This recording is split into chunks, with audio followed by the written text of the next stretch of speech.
নরকেতে মজে। তাই এই ভুল কিন্তু কেউ করো না।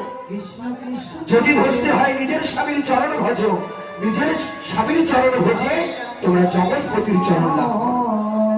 কারণ নিজের স্বামীকে ভালো না বাসলে তুমি ভগবানকে ভালোবাসতে পারবে না। বলি এইভাবে কৃষ্ণ যখন